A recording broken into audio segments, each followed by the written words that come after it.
Can we start that tonight? We need to normalize success with disability because it exists. And oh boy, are we excited to share our narratives, our lived experiences.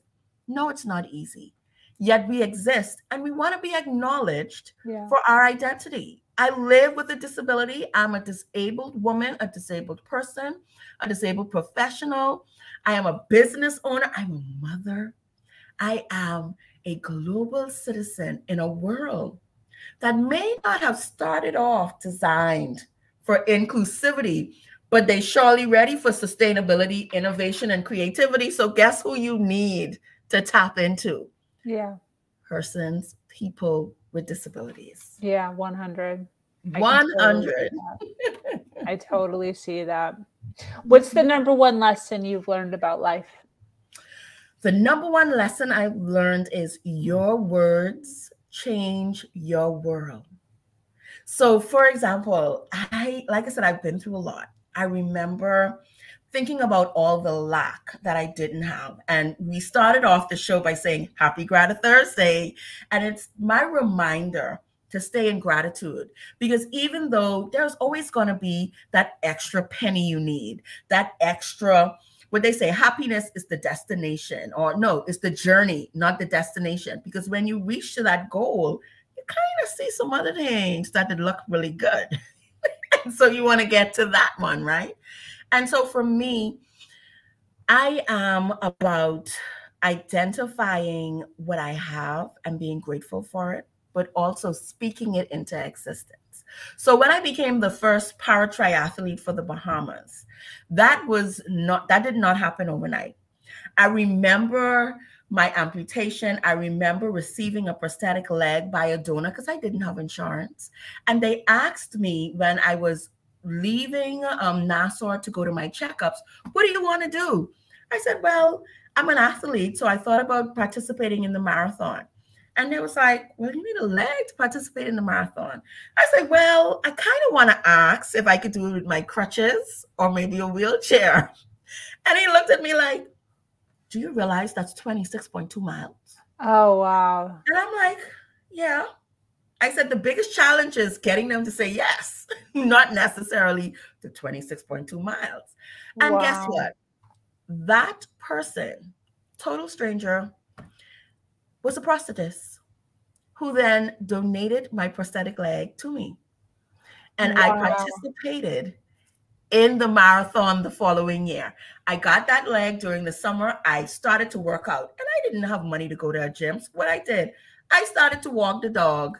I started to walk to the park. I started to build up my muscles. And yes, persons was looking at me like, you realize you're outside, right? Like, you realize you're not like, I could see your leg. And I'm like, yes, I'm going to do the marathon. How? Don't worry about it. My name is Erin Brown. When you see me, you cheer for me. And this has always been my just whole aura and being of myself. And that's why when we spoke about the challenges was accepting who you are. Accepting who you are, no matter what the circumstances are, you are who you are, and you have the ability to enhance, grow, expand, attract, manifest, and it starts with your words. And so the biggest lesson for me is changing your words, because I said that even though I had no idea how or if they was going to allow me to go into the marathon. But by 2011, I became the first Bahamian above the knee amputee to complete a marathon in the Bahamas. Was that my goal? No.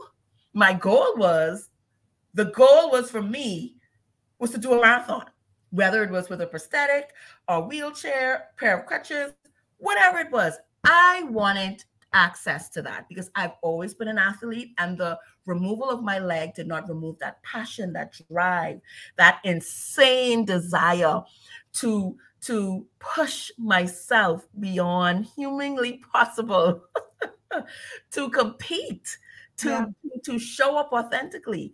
And I did it. And not only did I do it, we were able to do a group of other athletes. I was the only female athlete with a disability, but we got other males who also live with a disability, we created a group and we did like a relay, and we did it. Wow.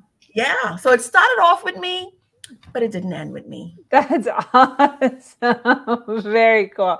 They're probably so grateful. How fun. And they always say, Erin, you're the one person that you're the no excuse mascot. That's what they said. They was like, I was sitting there saying, I don't feel like doing this.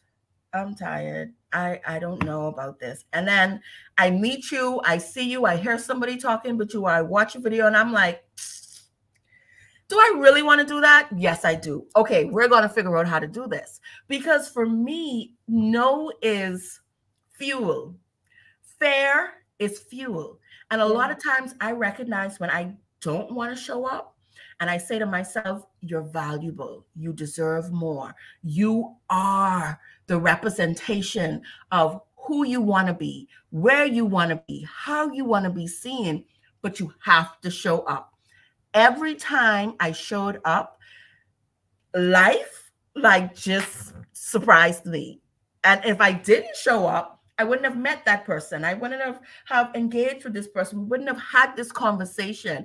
And so I came to the realization that my superpower is showing up. And I want to share that with persons. Like, you have the same magic to show up. I used to get up 3 a.m. in the morning to train. Oh my gosh. The hardest thing to do when everyone's snoring around you, when the bed feels so warm, when you just know that what in your right mind made you feel like 3 a.m. was a time to get up. But I had to do it because at the time my daughter was alive, who passed at 18 months. And if I waited until she got up, ain't nobody was training.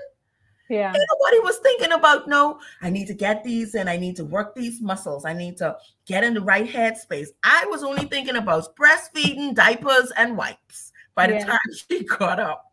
And so I honored myself and I said to myself, you are worth this. You are worth this. You are more than just what everyone else see you as. And in order for you to remind yourself of that, in order for you to embody that, you have to show up. So some days I didn't get up at 3 o'clock. I look at that alarm and I say, I am so sorry. I can't do it today. But the other mornings I say, nope, let's go. Nope, let's go. And as I shared my journey, people used to be calling me, is you up? Because we here and we waiting for you and what's going on? And so that helped to motivate me and to help me understand it's not just about me. There's a whole community waiting for us. And that's what life is, your community. Definitely. I want to take a moment just to acknowledge those that are watching live. Thank you so much for being here. Yes. Thank you for all of the comments and all of the wonderful goodies that you're sending to Erin here. For those of you watching on the replay, make sure you hashtag replay so that we know where you are watching us at. We can send you some love. But I would love, Erin, for you to tell us a little bit more about what you do, your websites, your social media, where people can find you. So I started the only disability-led consultancy firm. I am a disability inclusion consultant, and that consultancy firm is Erin Brown Connects, Disability Advocacy and Inclusion Management. Yes, it's a mouthful, but I wanted to ensure that you know that when we're opening doors and you're connecting with us, it's about disability advocacy and disability inclusion management. And so it's very purposeful. As a disability inclusion consultant, we were able to, during the pandemic, to finally have a website. So it's erinbrownconnects.com. We're on social media platforms, Instagram. I know, right? I call it the round of applause because that was something, Sabrina. We were like, okay, we're showing up, and we're not just showing up nationally. We need to show up globally, we need to show up internationally, worldwide, and we need to allow persons to do it when they have that inclination, they have that access to find us, to connect, right? And so social media, we're on Facebook, Instagram, LinkedIn. But for me, my business started because I showed up to interviews with my crutches, and it was always just a running joke. It was, who boy did you kick? Did you follow the tree? And I get it. A lot of it wasn't like intentionally, I'm just trying to make fun of you. It was more that they were not accustomed to a professional with a disability to show up to these interviews. And here I am, big smile. Most of the times they didn't even recognize I was an amputee because, like I say, I have a superpower. I always keep them right here, I call it. And I would have to share with them, I'm an amputee. That's why I'm using the crutches. Most of the times the interview will not continue. There was one time I got my prosthetic and I had on a pair of shorts. Not shorts, long trousers. And they just asked, she said, we noticed that you have a limp. Now, I've already got my position, know what my pay is, and know when training is started. And I said, oh, yes, I'm an amputee. I wear a prosthetic leg. And I did not get that call back to start training. And so it happens. I know it's unbelievable in the 21st century, but there are many of us, professionals at that, who live with a disability or even acquire a disability on the job, and the job is no longer available to them. And so that's why it was important for me to then create this business and nonprofit organization that speaks to advocacy, disability justice, disability rights, trainings, empowerment, letting you know your rights, amplifying your voice, but also providing a service of disability inclusion strategies, policies, workplace culture trainings, workshops that then allow you as disability allies, for those who don't live with a disability, and corporate responsibility to integrate access, inclusion, opportunities, or we like to call it diversity, equity, and inclusion within your space. And so our main goal is to hire and train professionals with disabilities. And so our team consists of persons with disabilities because that's our goal. That's our target market. We're not necessarily looking for CVs and resumes for non-disabled persons because we recognize that that's been done.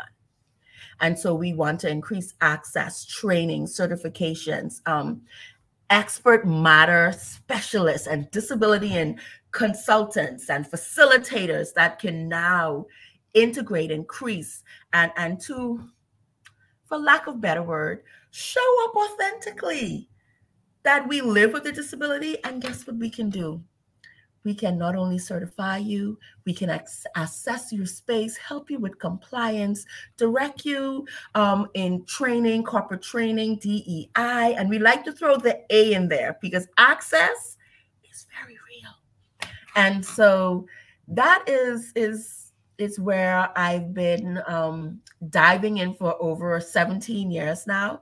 And it has allowed me to work in regional spaces. For one, I was able to then apply for a job at the university in their Office of Disabilities and Compliance that did not exist before.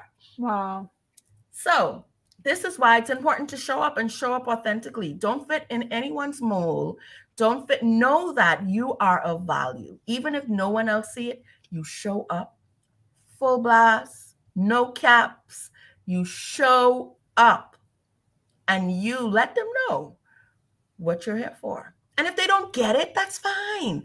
They will get it because you're going to be consistent, you're going to be adaptive, and you're going to show up and they know where to find you. That's Absolutely. important. Absolutely. Yeah. So in closing, what would you wish for? I would wish that we reclaim our power as persons with disabilities. I would wish that when we hear the word disabled, disability, it is with strength, it is with pride, it is with you knowing that it is a part of your identity. I wish that our disability allies and persons who have the heart but may not have the will or the know-how, connect with our community, with our professionals, learn more about our lived experiences, and help you craft your policy reforms, your procedures, your practices, the way that you think, the way that you communicate. Because the bottom line is access for everyone. The bottom line is sustainability, your growth of your brand, your consciousness. And when you acquire a disability, incident, accident, birth, or age, you will seamlessly move through access, inclusion, and opportunities that all human beings, including our marginalized groups, persons with disabilities, is inclusive of that. You will continue to thrive, because that is where true community, true success, true sustainability and innovation lies. And so my wish is for you to, whether it's identity first language as a disabled woman or person, or a person first language, which is a person with a disability, whatever you find your strength in, you show up proudly. Absolutely. Absolutely. Very powerful. Thank you. Thank you so much for just even opening my eyes to feeling very grateful, very grateful for all the work that yourself and the community is doing. So thank you. I appreciate you being here. I appreciate you taking some of your time to hang out with me today and share some of your story and some of the awesomeness that you're doing. For those of you listening live or on the replay, if you resonated with Erin Brown and her story, check out her website. It's right above her head, erinbrownconnects.com. Her link is also in the description below. And feel free to connect with her on all the social media platforms and reach out and say hello. As you can see, she's incredibly open and loving. So I'm sure she would love to hear from you and hear your story. So thank you so much for joining us here on Her Version. This community is expanding every single day and is filled with females who are striving to do better than they did yesterday. For those of you that are new to this platform and love content like this, make sure you hit that subscribe button. Make sure you follow, like, and share. If you have an amazing story to share of struggle to triumph, be sure to reach out to me here or at herversion.life. I am your host, Sabrina Victoria, and I'm so grateful to be here, sharing a platform that allows people to share their truth and inspire others. As always, do something awesome.